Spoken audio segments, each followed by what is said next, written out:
ازيكم عاملين ايه؟ قررنا نبدا بحاجه كريتيف جدا. اسئله مين يعرف مين اكتر. اكتر حاجه بتعصب دلع اي حاجه في الدنيا، اي حاجه في الدنيا بتعصب دلع. ازيكم عاملين ايه؟ نعملها مع بعض. يلا ازيكم عاملين ايه؟ دخلات اليوتيوب بقى لسه متعود عليها. بصوا يعني حاولوا تبعتوا لنا كل الدخلات بتاع كل الناس احنا لسه بنتمرن لازم نطلع الدخله بتاعتنا. ان شاء الله هنطلع واحده كرييتيف جدا، بس انتوا بعتوا لنا دخلات كتير قوي عشان ايه؟ نبقى انسبايرد في الدخلات دي. واستحملونا الفتره دي وشجعونا، وما تنسوش تعملوا سبسكرايب ولايك على الفيديو والجرس بقى والحاجات اللي اليوتيوب دي كلها هنحفظها وهنعرفها. اسئله مين يعرف مين اكتر. طبعا انتوا عارفين انها اتهرست 50 مره، بس احنا حبينا نعملها برضو علشان الناس تعرفنا اكتر، وهنقول لكم في اخر الفيديو احنا ازاي تعرفنا، عشان ده دي حاجه اكتر مهمه قوي سؤال بيتجيلنا كتير قوي. نوع عطرك المفضل؟ انت؟ انا مش انا. وانا؟ لا انت حاجات كتير قوي. وانا جوتشي. انهي هو اللي فيه ورد احمر كده. هو عيب عليك. ده اللي بتحب لون ايه؟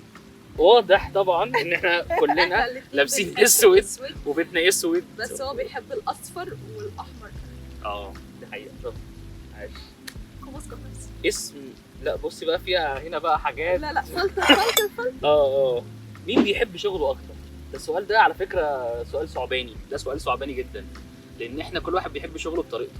انا بحب شغلي جدا جدا جدا، دي حقيقة. ما اقدرش يعني اعدي يوم من غير ما اشتغل. بس انا شغلي مختلف عن كريم شغله مكتبي اكتر، وبيحب اللي هو يروح يقعد في مكتب ويعمل يعني انا ما بحبش اشتغل حتى لو عندي الاوبشن ان انا اشتغل من البيت، وبتجيلي كتير قوي ان انا ممكن اشتغل شغلي من البيت. انا بحب انزل واروح شركه او اروح مكتب او اروح مكان اشتغل فيه. ليه؟ لان انا طول عمري انا مهندس بقالي 10 سنين، طول عمري بتعرض لحاجه زي كده، وبحب ان انا ادي للشغل وقته وللعب وقته والخروج وقته.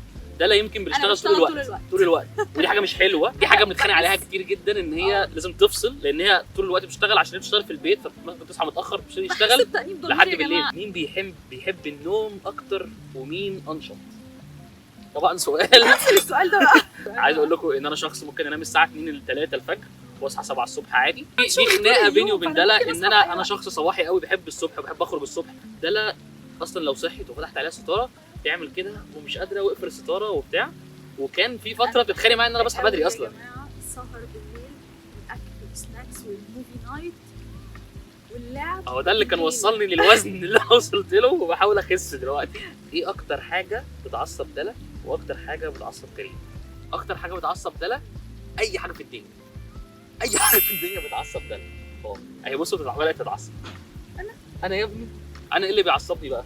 بيعصبه ان حد يبقى مختلف عن رايه. ان حد يكون بيفكر بشكل مختلف.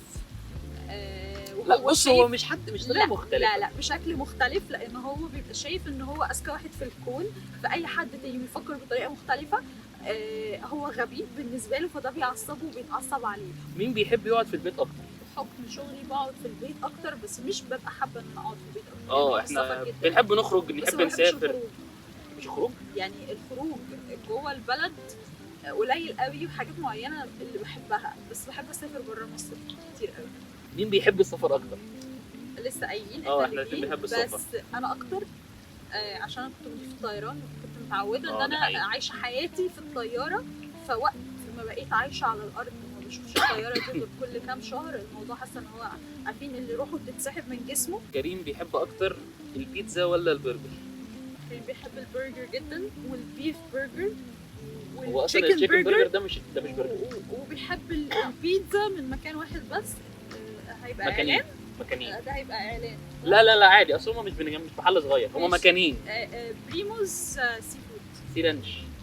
دي اللقطه الوحيده اللي بحب فيها سي فود وباخدها من غير كراب، باخدها جمبري بس. ما اعرفش بتقولي وحشه قوي، انا مش فاهم ازاي، مع ان قولوا لها يا جدعان ان بريموز سي رانش دي احسن بيتزا بعد بابا جونز تشيكن رانش. ايه اكتر دوله بتحبها وايه اكتر دوله كريم بيحبها؟ انا عارف دوله دلع. قول لي. كوريا. الدوله اللي هو بيحبها البرازيل. انا من يوم ما عرفته وانا بقول له عايز اسافر اليونان. اليونان نسيت، بس انا بالنسبه لي اليونان دي اصليه زي اسكندريه، يعني مش حاسسها جامده والله. يلا نسافر اليونان عادي. اسكندريه؟ مش عندهم زيتون يوناني وجبنه قريش. ايه اللي بعده اكتر كلمه دالا بتقولها وهي متعصبه، وقلت دالا وهي غيرانه. طبعا هي اكتر كلمه دالا بتقولها وهي متعصبه او هي عايزه تضايقني او هي متضايقه او اي وقت هي عايزه تغيظني فيه، تمام. يعني ممكن نكون لو انا بعت لها مثلا على الواتساب مسج بكتب فيها 8 ساعات مثلا 27000 سطر، وهي يكون ردها تمام مش تمام. بس اهو. وهي بقى هي متضايقه دالا بتبقى يعني بصوا هو فيس تو فيس الصراحه مش بنعرف نتضايق من بعض، يعني احنا مجرد ما بنشوف بعض الموضوع بيبقى خلاص. انا بالنسبه لي ان انا افتح كونفرسيشن واحنا نقعد نتكلم، ممكن نقعد نتكلم 10 ساعات احسن ما تقولي تمام. ليه؟ لما تبعت لي حاجه اللي بعد يلا. تمام. ايه اكتر حاجه بتحبيها في كريم واكتر حاجه مش بتحبيها في كريم؟ اكتر حاجه بحبها في كريم ايه ده؟ مش عارفه من كترهم طبعا حاجات كتير جدا، لا، هي مش مش عارفه ايه اكتر حاجه فيهم طبعا. مش عارفة. مش لاقي حاجه. طيب لا، اقفل لا، يا لا. ابني الفيديو. على ثانيه. اكتر حاجه بحبها في كريم بلدي كده، حرك، يعني راجل مش عيل ما تعرفش تعتمد عليه، او مثلا مش عارف خد وضعي كده. ايوه يعني مثلا في موقف في الهند في المطار مستنيين الطياره بتاعتنا وما عندناش مثلا انترنت ومش عارفين نتواصل مع اي حد خالص ومش عارفين نعمل اي حاجه. هو في موقف زي ده هو لف واتصرف وعرف يجيب لي انترنت وعرف يجيب لي كل حاجه انا كنت محتاجاها في ظرف صعب. وكذلك في كل بلد بننزل فيها بتبقى مثلا بيواجهنا مشاكل في اللغه او بيواجهنا مشاكل في ان احنا خايفين نتوه او نتسرق او بحس ان انا معايا راجل عارف يتصرف. فدي اكتر حاجه بحبها في كريم، لان انا دايما كنت محتاجه حد اعتمد عليه. اكتر حاجه بقى بكرهها في كريم عصبيته. مش كل الوقت والله. عصبيته مش كل الوقت. عصبيته هيتعصب عليا دلوقتي. ومش رومانسي. انا شخص عملي اكتر من ان انا رومانسي. يعني انا بقول لها دايما، هي بتقول لي انا عايزه حد رومانسي ويحكي واقعد يعني يتكلم معايا. قلت لها يعني بصي على المواقف، يعني انا ممكن اعمل موقف اعمل لها حاجه، مش بعرف ابقى رومانسي بس بحاول والله بحاول. انا بحاول اهو. اكتر اغنيه بتحبوها سوا؟ احنا زي ما قلنا اذواقنا مختلفه، احنا الاثنين بنسمع اغاني بعض. انا بسمع انا شعبي بقى وحتى راب وحتى انجلش راب امينيم وكده. ده لا في الحته الثانيه بتسمع تامر عاشور وعسيلي وايه وحاجات اغاني انجلش بس برضو مش اللي هي الحاجات الهاديه شويه. انا العو فامباير مفيش. لا ما ده كان عنبه وعصام صاصا اصلا. دي مش عارفه. محدش يتوقعني. مش عارفها. لا مش عارف. محدش يتوقعني. مش عارفها. عارفاها وعارفه الجزء الاول والجزء الثاني. وارجع تسمع اهو شفتي. طيب هو ده مش عصام صاصا بس تمام. طبعا مش عصام صاصا. احنا كده خلاص خلصنا الاسئله. نقول لهم بقى ازاي تعرفنا على بعض. يلا بينا. زي ما وعدنا لكم في اخر الفيديو اهو شفتوا احنا اتعرفنا على بعض ازاي. اتعرفنا على بعض انا كنت بتمرن سالسا في الشيخ زايد، وهو كان بحب المكرونه. بيروح ويجي كده يعني شويه وشويه. وكان في حد من صحابنا بنت تعرفه وتعرفني، وكان في حفله لناس جايين من بره مصر يرقصوا سالسا، والناس اللي بتتمرن تروح تتفرج عليهم. احنا بنتفرج على الناس الرائعين دول كانوا بيرقصوا حلو جدا جدا جدا. كان في حواليهم المتدربين اللي لسه ما بيعرفوش يرقصوا. المتدربين خلينا نتكلم بلباقه ماشي عشان صحابنا في الاخر.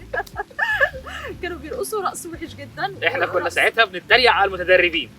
اللي احنا اصلا جمعنا ببعض مش صاحبتنا، يعني صاحبتنا ما كانتش واقفه في وسطنا. اللي احنا جمعنا ببعض ان احنا واقفين عاملين دايره كده حوالين الناس اللي بترقص، ولقيت واحد جنبي واقف عمال بيتريق على الناس وانا واقفه عماله بتريق على الناس. فوصينا بعض وضحكنا اللي هو ايه ده انت بتتنمر زيي؟ طب تعالى نتنمر مع بعض. تاني يوم بقى انا كنت معزومه في ايفنت، سبحان الله لقيته معزوم على نفس الايفنت. سبحان الله. تالت يوم رحت ايفنت في مكان تاني خالص. انا من الشيخ دي حاجه اول مره هقولها. هو تالت يوم ده كنت انا قاصد الصراحه، ما كانت مدبره.